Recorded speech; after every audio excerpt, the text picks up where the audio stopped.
नमस्कार, news blast national में आप सभी का स्वागत है। आपके साथ मैं हूं मीखा कौशिक और चलिए खबरों की शुरुआत करते हैं। एससीओ समिट में पाकिस्तान ने फिर अलापा आतंकवाद करार।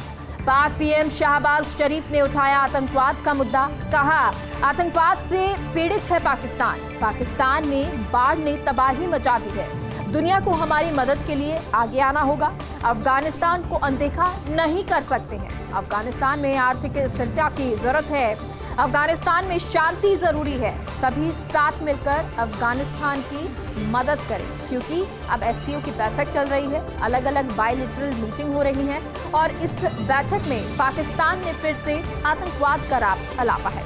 पाक पीएम शहबाज शरीफ ने आतंकवाद का मुद्दा उठाया और कहा आतंकवाद से पीड़ित है पाकिस्तान। पाकिस्तान में बाढ़ ने तबाही मचाई हुई है, दुनिया को हमारी मदद के लिए आगे आना होगा। अफगानिस्तान को अनदेखा नहीं कर सकते। अफगानिस्तान में आर्थिक स्थिरता की जरूरत है।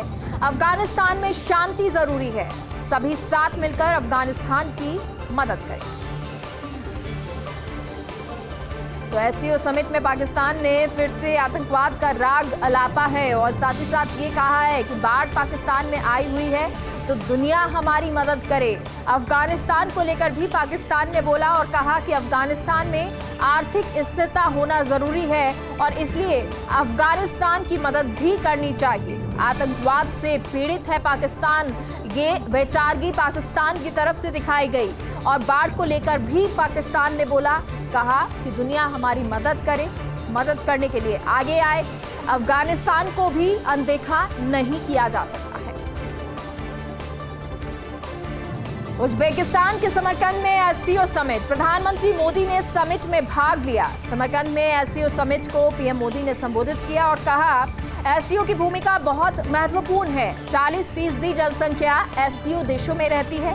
पूरा विश्व ऊर्जा और खाद्य संकट से जूझ रहा है। हम भारत को मैन्युफैक्चरिंग हब बना रही हैं। भारतीय अर्थव्यवस्था में 7.5% वृद्धि की उम्मीद है। भारत में 70,000 से ज्यादा स्टार्टअप हैं। एससीओ देशों को स्टार्टअप के लिए काम करना चाहिए। हमारा अनुभव एससीओ के काम आएगा। हम आपसी सहयोग को बढ़ाना चाहते हैं। खाद्य संकट से निपटने की जरूरत है।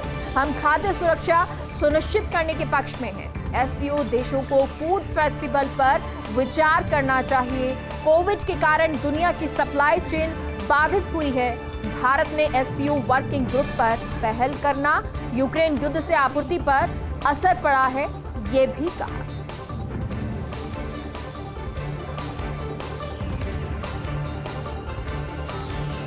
प्रधानमंत्री नरेंद्र मोदी का कल जन्मदिन है।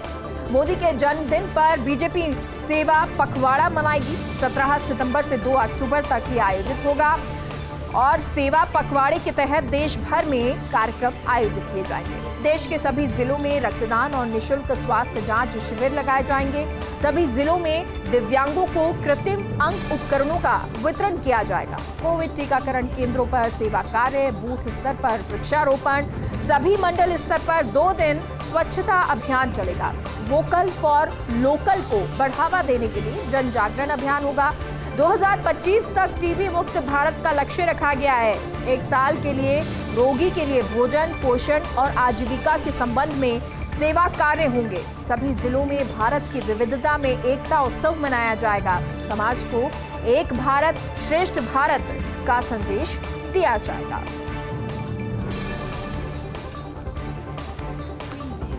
शशि थरूर लड़ेंगे कांग्रेस अध्यक्ष का चुनाव। अशोक गहलोत के सामने चुनाव वो लड़ेंगे। राजनीतिक प्रेक्षकों के अनुसार थरूर की हार पक्की है, लेकिन पार्टी में आंतरिक लोकतंत्र को जिंदा रखने के लिए थरूर चुनाव लड़ेंगे। पिछले दिनों थरूर ने खुद की गहलोत से मुलाकात भी की थी।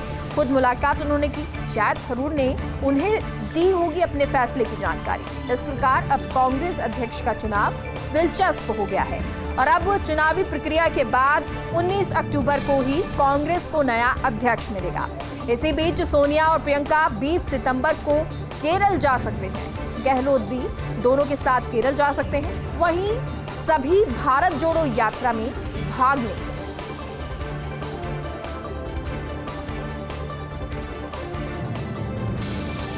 भारत जोड़ो यात्रा को लेकर कांग्रेस नेता जयराम रमेश का बयान। कहा, कांग्रेस में जान फूंकने के लिए भारत जोड़ो यात्रा रखी गई है। भारत जोड़ो यात्रा कांग्रेस के लिए बूस्टर डोज है। भारत जोड़ो यात्रा कांग्रेस संगठन को मजबूत करने के लिए है। विपक्ष के लिए भारत जोड़ो यात्रा नहीं है। मजबूत कांग्रेस के बिना मजबूत विपक्ष असंभव है और इसलिए ये यात्रा रखी गई है कि मजबूत कांग्रेस हो और साथ ही साथ विपक्ष के लिए भारत जोड़ो यात्रा नहीं रखी गई। ये जयराम रमेश का कहना है। सोनिया गांधी, प्रियंका गांधी आज लौटी दिल्ली। आज सुबह विदेश से सोनिया प्रियंका गांधी लौटी हैं। मेडिकल चेकअप और मां के निधन के चलते विदेश गई थी सोनिया गांधी। अब फिर से कांग्रेस के कई पेंडिंग मुद्दों पर विस्तार से मंथन होगा। कांग्रेस अध्यक्ष और गोवा कांग्रेस में टूट के मुद्दों पर मंथन किया जाएगा।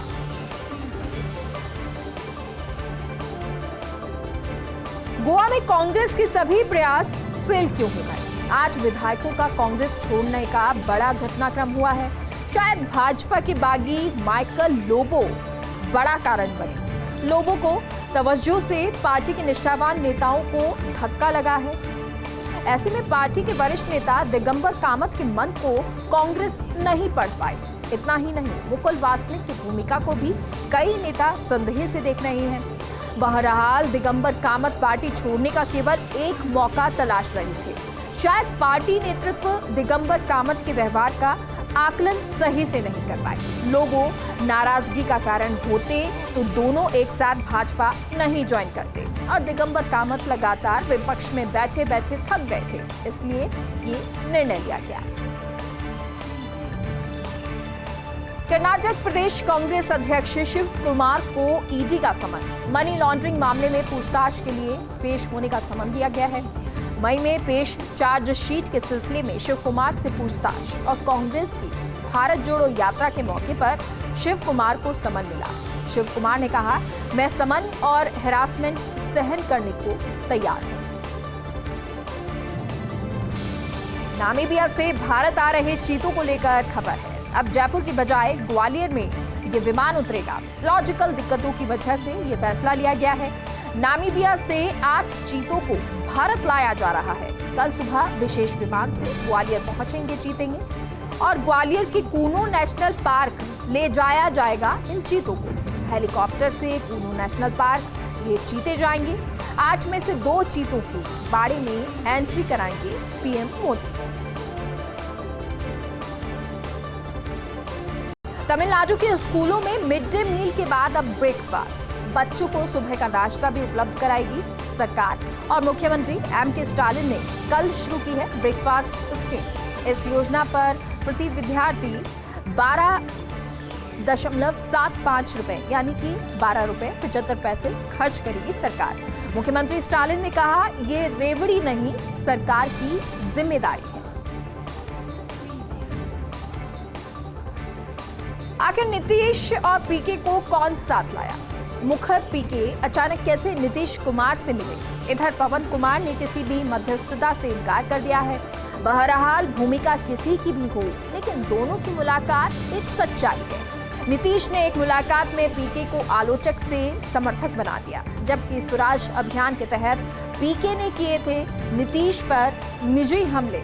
लेकिन अब फिर से ब्रांड नीतीश को देश भर में प्रशांत किशोर चमकाएंगे और विपक्षी पार्टियों में नीतीश की अप्रोच का रास्ता भी आसान करेंगे। कैप्टन अमरिंदर की पार्टी का बीजेपी में विलय होगा। पंजाब लोक कांग्रेस का 19 सितंबर को बीजेपी में विलय होगा। भाजपा मुख्यालय पर जेपी नड्डा की मौजूदगी में कैप्टन सदस्यता ग्रहण करेंगे। कैप्टन के बेटे रणइंदर, बेटी जयइंदर, नाती निर्वाण सिंह भी बीजेपी में शामिल होंगे। पंजाब के करीब 6 से 7 पूर्व विधायक भी बीजेपी की प्राथमिक सदस्यता लेंगे। गौतम अडानी बने दुनिया के सबसे दूसरे अमीर शख्स।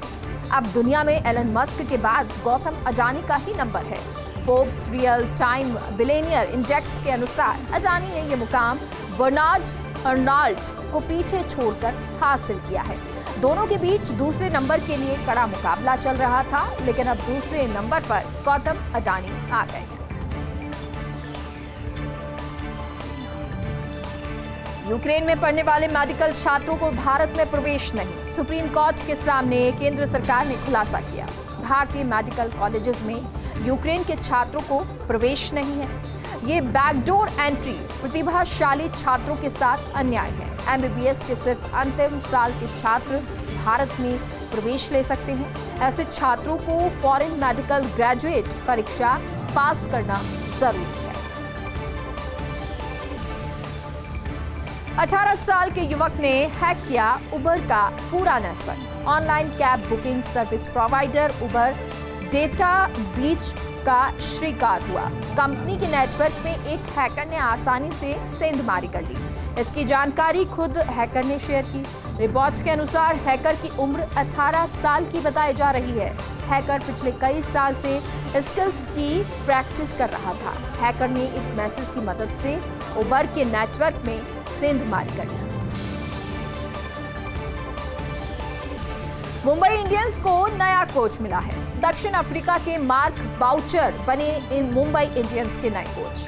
महिला जयवर्धने की जगह मार्क बाउचर लेंगे और बाउचर ने कहा है, मैं चुनौती के लिए तैयार हूं। जयवर्धने ने 2 दिन पहले दिया था मुख्य कोच के पद से इस्तीफा और अब बाउचर वो जगह लेंगे। पंजाब किंग्स को मिला नया कोच। कुंबले की जगह ट्रेवर बेलिस बने पंजाब किंग्स के नए कोच। 2019 में इंग्लैंड को विश्व कप जिताया था और आईपीएल में इससे पहले सनराइजर्स हैदराबाद के कोच बेलिस रह चुके हैं। कोलकाता की टीम के सपोर्ट स्टाफ का हिस्सा भी बेलिस रह चुके हैं। उत्तराखंड में मूसलाधार बारिश की संभावना। मौसम विभाग ने बारिश का रेड अलर्ट जारी किया। अगले 48 घंटे के लिए रेड अलर्ट जारी किया गया है। राजधानी देहरादून के आसपास के क्षेत्रों में भारी बारिश की संभावना जताई गई है। हरिद्वार, टिहरी, उत्तरकाशी और रुद्रप्रयाग में बारिश का ऑरेंज अलर्ट जारी किया है। नदी नालों के किनारे रहने वाले लोगों की चेतावनी लोगों को जारी की गई है। जिला प्रशासन, एसडीआरएफ और स्थानीय पुलिस को अलर्ट रहने के निर्देश दिए गए हैं। पर्वतीय क्षेत्रों में यात्रा के दौरान सावधानी बरतने के निर्देश भी दिए गए हैं।